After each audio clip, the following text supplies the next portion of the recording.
कुछ तो पढ़ी लिखी होगी ये गर्मी, वरना इतनी डिग्री लेके कौन घूमता है। वक्त रुक जा, थम जा ठहर। अरे भाई प्यार कभी भी हो सकता है, क्योंकि बुद्धि भ्रष्ट होने की कोई उम्र नहीं होती। जी बहुत गर्मी हो गया, एसी नहीं तो कूलर ही ला दीजिए, टेबल फैन ही ला दीजिए, हाथ पंखा ही ला दीजिए, खाना मांगिएगा हम भी करेंगे। हैं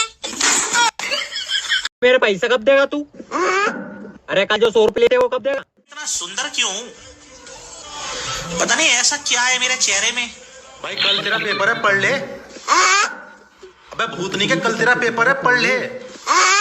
अबे बहरा हो गया क्या? सेटिंग तो मोर बचपने में हो जाए, लेकिन का करिए अंग्रेजी में थोकन कमजोर रहे।